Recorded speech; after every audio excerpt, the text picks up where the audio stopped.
It's such a headache dealing with my father-in-law. When sales are low, I punish him by skipping his meal. My sister-in-law, Yvonne, blurted out. She drives her father to work from dawn till dusk and even withholds his dinner. My brother simply chuckled at this, unfazed by her harsh words. Poor old man. I'll take him in, I offered. Great. I'll be relieved to be rid of that deadbeat. With these words echoing behind us, my family and I began a life under the same roof with my father. As it turned out, my father was a god of fortune in disguise. My name is Sally. A 33-year-old part-time working mom with a husband and a daughter who is a kindergartner. My husband recently took over his father's business, running a small diner. Ever since he was a child, he looked up to his father, who would start working early in the morning and serve piping hot meals with sweat pouring down his face. He once told me that his father was even more of a hero than any football player or superhero. The steam dancing around Dad as he cooked was just magical. I swear he was dancing with the food goddess. This remark made me question his sanity. But I too saw at the moment I tasted my father-in-law's cooking. It was as if he was indeed dancing with a food goddess.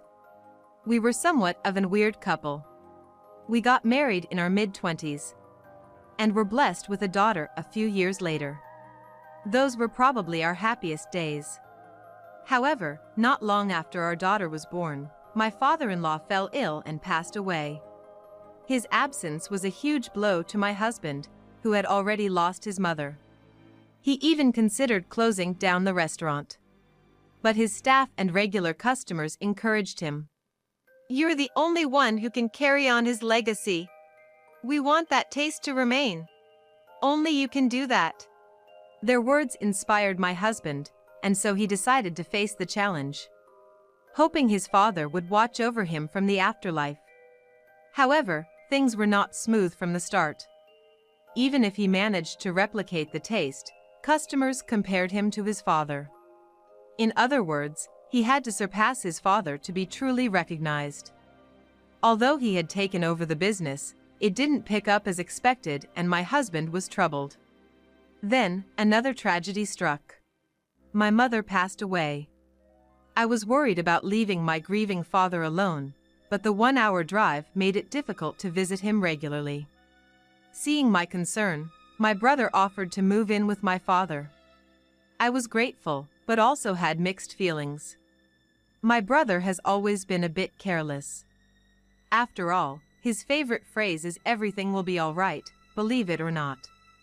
My brother was always a bit irresponsible. Adding to my worries was my sister-in-law, Yvonne. Oh, your husband's a high school dropout? Unbelievable. She casually tossed at us when we first met. She would openly belittle me. A part-timer? You're a loser as a woman. And they even did not attend my mother's funeral.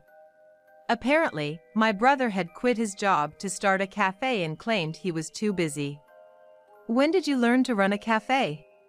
I asked, to which he nonchalantly replied. I used to skip work and hang out at cafes. Thought it'd be fun to run one. This almost made me faint. And now, since they moved in with my father, they've started making him help out at the cafe. And they make him work all for free. When I asked her, "What about you, Yvonne? Shouldn't you be the one helping out first?" She replied, "Nah, I don't work. A man's gotta support his wife, right? What on earth is nah?" She can't even be bothered to include the T in not, that lazy woman. What could my brother possibly see in her that he willingly supports her? Then, one day, we decided to visit our family home on a rare day off. Despite informing my brother ahead of time, only Yvonne was at the house when we arrived. Hello, Yvonne, it's been a while. Yeah, come on in. Make yourself at home. I'll just be watching TV. Yvonne was as insufferable as always. Where's my brother? Oh, he said something about sales being down this month, so he decided to open the shop. Oh, I see. I was taken aback. Well, it's actually more comfortable without him around, she added. I was shocked not only by my brother's sudden decision to work, but also by Yvonne's attitude. Who says they're better off without their spouse, especially in front of their spouse's sister? I walked into the living room, but no one was there. I thought maybe Dad was in his room, so I knocked on the door, but there was no answer. When I opened the door quietly and peered inside, I was lost for words. I was lost for words. There was no trace of my father's room. Instead, there was a room painted in an obnoxiously bright pink color. It was so pink that it made my eyes hurt. Yvonne, Dad's room looks strange. Could he possibly have dementia? I rushed back to the living room and asked Yvonne, but she was lounging on the sofa, engrossed in the TV. Oh, don't worry about it. That's my room now, she said dismissively. But that used to be Dad's study. It was a waste of space, so I got rid of it. Books don't do anything for you. Got rid of it? And I made it into my room. Isn't it cute, all pink? I didn't say anything about her taste, but I couldn't stay silent about my father. Doesn't my brother have a room with you? Yeah, we got the biggest room. But I wanted a room just for me. So, my old room. Oh, that's my storage room. I've been collecting stuff since I was single, and that's where I keep it all. In a panic, I swung open the door of my old room, and was greeted by more blinding pink. How much does she love pink? Mom, it's so pink! My daughter, who had come to peek into the room with me, commented with wide eyes. Even for a little girl, who usually loves pink, this was too much. That was how much pink there was in my old room. A mountain of boxes stacked up to the ceiling. And pink merchandise covered every inch of the room. I wondered if the floor would give out. But right now, I had more pressing concerns. I hurried back to the living room and confronted Yvonne, who was clutching a pink cushion. Where is Dad's room? My father's study and my old room had been taken over by pink, and the big room was occupied by my brother and his wife. This house only has 3 rooms, excluding the living room and kitchen. It used to be my parents' room, my brother's room, and my room. By the way, since my brother moved out, his room became my father's study. I wonder where my dad sleeps. I thought he must have converted his study into a bedroom. To my surprise, Yvonne said to me, "He sleeps on this couch," as she casually dropped cookie crumbs all over the couch. What? As I was at a loss for words, I heard some commotion at the front door. Upon heading there, I found my father, his face pale, standing with the aid of my brother. Dad! What on earth happened? I questioned my brother as I supported my father, who looked like he was about to collapse. But my brother just shrugged and said nonchalantly, "He collapsed while helping at the shop." He collapsed? What about the hospital? It's too much hassle. Huh? Hospitals are just a waste of money. If you're free, can you help me out at the shop? Who's gonna help you, you dimwit? Get your wife to work first. I found myself shouting before rushing to take my father to the hospital. After returning home, I confronted my brother and his wife. He's been diagnosed with overwork. How much have you been making Dad work? That's right, my father had collapsed from overwork. My dad is now lying on the couch. It's pitiful to see he doesn't even have a proper bed. As my face turned red with anger, my brother and his wife were still grinning. It's not a big deal. We just had him get up at 3 a.m. to prepare for opening the shop, then he serves customers. In between, he does dishes and cleaning. And after 8 p.m., he closes the shop. Are you a demon or something? Even prisoners get breaks. The anger kept building due to their atrocious behavior. But my brother didn't seem to understand why I was upset. We're letting him live with us, so it's only right that he helps us out. As I was at a loss for words, my sister-in-law nodded in agreement. That's right. We are having difficulties because he's not being useful. On days when sales are down, we punish him by skipping his meals. He still doesn't seem to get it though. Oh, of course, he won't get a meal today neither. What? Hold on. What did you just say? Punishment for not being useful? Skipping meals? This can't be real. The father I hadn't seen in a while was physically and emotionally worn out. With such outrageous behavior, I was so angry I couldn't find the words to speak. Well, now you know, sister, so you can take him. Here. I didn't quite understand what my sister-in-law was saying, and as I was tilting my head in confusion, a duffel bag was placed in front of me. What's this? This is all your father's belongings. Wait, this is all of Dad's stuff? That's right. No way, that can't be true. My dad, who had always lived in this house, only has this one duffel bag of belongings. I couldn't believe it and looked at my brother, who was smirking and nodding. Is this really all he has? So, we're gonna have the useless one leave. What? My sister-in-law's words left me speechless, and my brother agreed. Yeah, it's troublesome to live with him any longer. Since he's not useful, you should take him in, sis.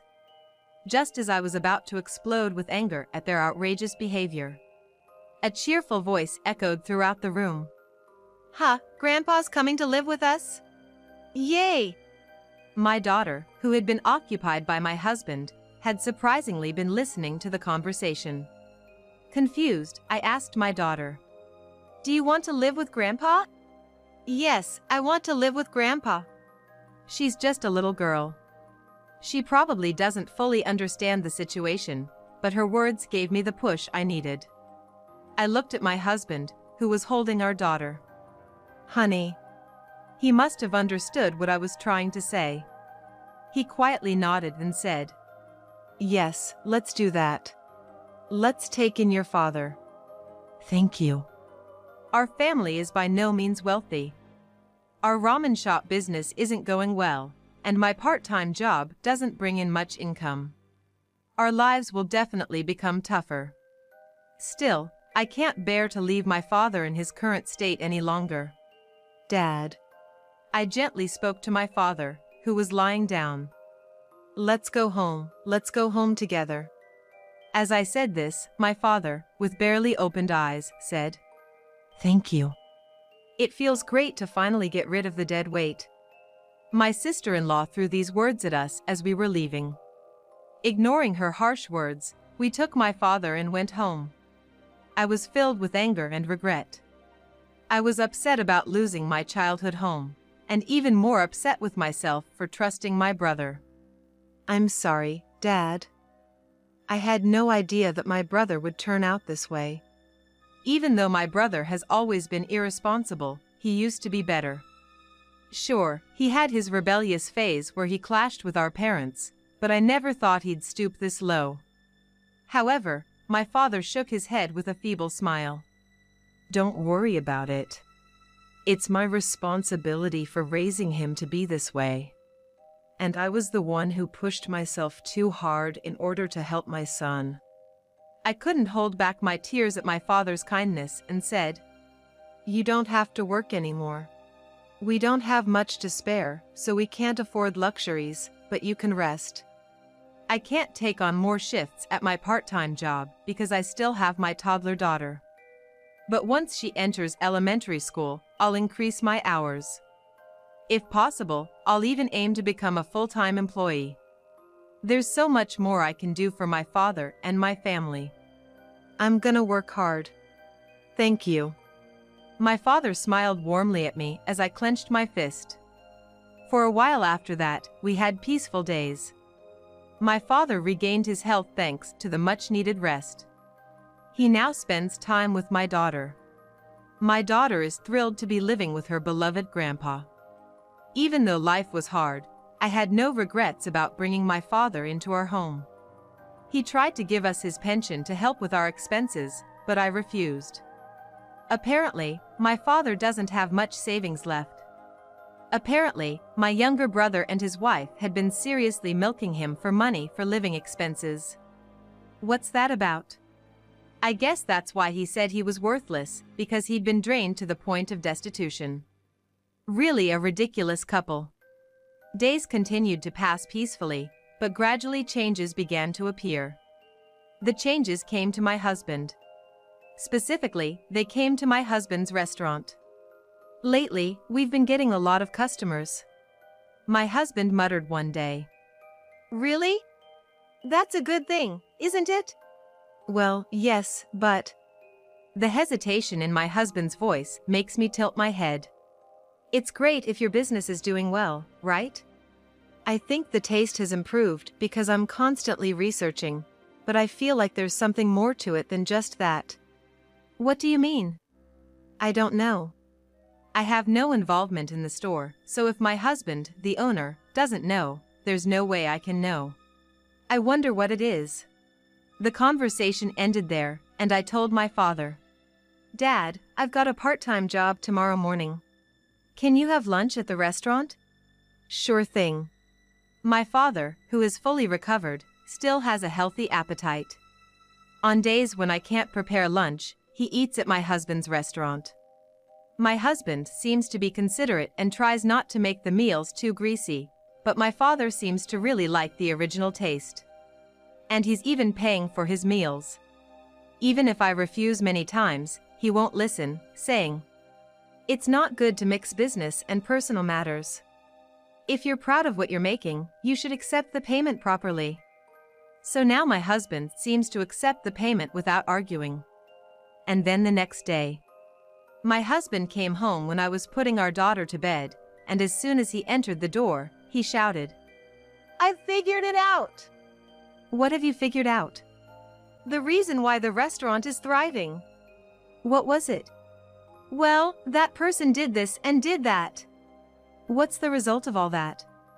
Hey, speak clearly. You too. Let's both calm down for a moment. He seemed to calm down after gulping down the cold tea I had brought him. Sitting on the sofa, my husband began to talk about what had happened that day. Today, in the afternoon when the restaurant was less busy, your father came in. And as soon as he came in, people started gathering around him. Huh? Your father is a god of fortune. What? What are you talking about? My father is just an old man. My husband continues. I asked some of the regulars. Yeah. Apparently, they really like your father's life advice. What? I was always too busy with food preparation and cooking to notice, but it seems that your father has been answering the customers' life questions. What's all this about? Apparently, the story goes something like this. My father had become a familiar face to the customers because he frequently visited my husband's restaurant. In fact, my father is a retired teacher and has a way with words that carries quite some relevance. By chance, a certain white-collar worker once shared his complaints with my dad. My father, while eating his meal, advised him, and apparently the man made a successful career progression after that. Huh? And hearing this story, a part-time worker asked to have a lunch with your father for consultation. They talked while eating our chili bean stew, and thanks to his advice, this part-time worker was able to become a full-time employee at the company he wanted to work at. Really? Another female customer shared her relationship issues with her unfaithful boyfriend over hot sandwiches with him. Okay. Now she's the wife of an Arab oil tycoon. You're kidding, right? Well, actually, she ended up happily together with a new boyfriend. A legend was born that consulting with my father while eating our menu leads to a turning point in life. What is this person even talking about? I cast a skeptical glance at my husband who's feeding me this dubious information. Just then, my freshly bathed father appeared and I decided to ask him directly. Hey, Dad. Did you give advice to anyone today? Oh, well, I guess so. Perhaps because I'm getting on in years, people find it easier to talk to me. What did they talk about today? Let's see, a troubled father of a shut-in son, and a university student who was about to be held back a year for failing a course. You're kidding me. Apparently, he's been giving advice, that much seems certain. Based on what he said, I didn't see how either of those situations could be easily resolved. I went to bed that night still half-doubting the whole thing. But then, a few days later, "I've got the investigation results," said my husband with a solemn look on his face. "All right, I'll listen to your urban legend." "What is it?" "The father of the shut-in son whom my dad gave advice to the other day said his son has started going out and even got a part-time job. He was in tears when he came to tell us." "Really?" "He said he talked it out with his son exactly as father suggested. And then there's the university student who was supposed to repeat a year. Well, if the decision's been made, he can't do much about repeating a year. Maybe he regained his spirits and got motivated again? He was able to move on to the next grade. What the hell?" Apparently, he had failed a course taught by a very strict professor, which was causing him to repeat a year. But he went to the professor's office, passionately argued his case, and in the end, his paper was accepted and he happily advanced to the next grade. "That can't be." "I never went to college, let alone high school, so I'm not sure, but isn't that how college works?" "Well, whether it's accepted or not depends on the professor, I guess." And so, my father's reputation skyrocketed. By the way, there was a guy who came just to seek advice without ordering anything. How rude! To sit in the shop without ordering anything, he must have nerves of steel. Well, your father didn't really give this guy any substantial advice. It seems the guy's situation ended up even more dire. So, in other words, "Yeah, he is amazing." No, not that. It's not your cooking that's getting the rave reviews. You really had to say that? Hearing the harsh truth, my husband looked utterly dejected. But I mean, if the food wasn't good, they would just order the cheapest dish or just a drink. Since they're ordering properly, it must taste decent, right? At least decent. Regardless of the reason, my husband's shop began to thrive. Of course, customers continue to come even when my father isn't there, so it must mean the food is good, right? Good job, honey. Just as everything was going well, an unexpected event occurred. A storm has arrived. Namely, my younger brother and his wife. This happened by chance when I took a day off from my part-time job and went with my dad to my husband's restaurant. Despite the fact it was before opening hours, the door abruptly swung open, and someone yelled, "Give me back my dad!" as they stormed in. My brother confronted me, venting with raw anger. "I saw it online.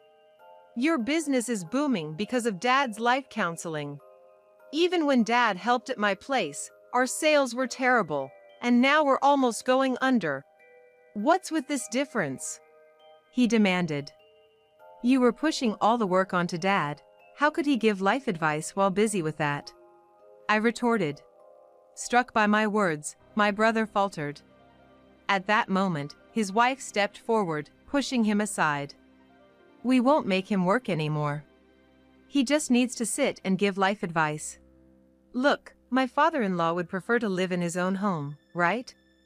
We came to pick him up, so let's go home," she said assertively. How unreasonable. They practically threw him out, and now they have the nerve to turn the tables like this. It's outrageous. As if we'd ever hand Dad over to those two devils. As I was about to respond in kind, it was my dad who stopped me. He put his hand out in front of me, indicating I should hold back. He then moved to stand in front of my brother and his wife, who were now silent. Dad spoke quietly. "I understand what you've asked for. If things continue like this, your restaurant will surely go under.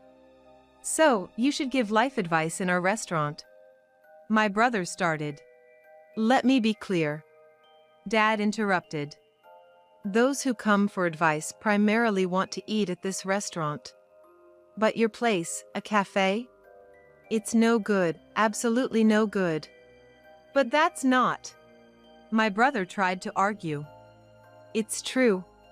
Dad continued. Did you ever train anywhere to learn how to brew coffee? We thought we could manage by watching some online tutorials. My brother replied sheepishly. Yeah, that much is clear. Your desserts, like the cakes, are also pretty dreadful. It's no wonder sales are dropping and you're on the brink of closure. But, stunned by Dad's critiques, my brother fell silent. He tried to argue, but couldn't find the words. Don't disrespect your work. Dad chided him. Yes. My brother replied, crestfallen. How can you expect to have any customers if you're this casual about everything? Conversations are based on customers coming to enjoy a good meal. No one would come to your place since it's so dreadful. Dad stated. The statement must have been spot on. My brother was at a loss for words. Nobody would come for life advice either. Go back to basics and train properly. I won't lend a hand to you two, who take everything for granted. He scolded them. With my brother and his wife not being able to reply, Dad shouted once more. Don't disrespect your work.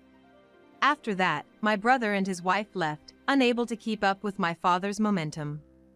It turned out that they left after talking to Dad without eating anything at my husband's restaurant. So, what happens next? Well, they say that giving advice without any food makes things even worse, right? It seemed that my brother's restaurant closed down without much ado. The debt they incurred when opening the place not only remained unpaid, but continued to pile up beyond their capacity to repay. My dad, in his kindness, gifted them our old family home as a parting gift, but even selling that couldn't cover their debt. It seems they're now living a life of extreme poverty in a rundown apartment. It turns out that not only my brother, but his wife, too, were in debt. I can only imagine the hardship those two debt-ridden souls must be going through. In contrast, my family and I are leading a prosperous life. My husband's restaurant is thriving, and I've quit my part-time job to help him out. It's pretty tough, but it's a joy to see my husband working so hard up close. Our spry dad helps us out by taking care of our daughter when we're busy. He doesn't give life advice much anymore, but customers still come, which makes us really happy because it means my husband's efforts are being recognized. Today, my husband is again cooking expertly in every ways. And when he cooks, the steam dances up, joining in a dance with the goddess of food.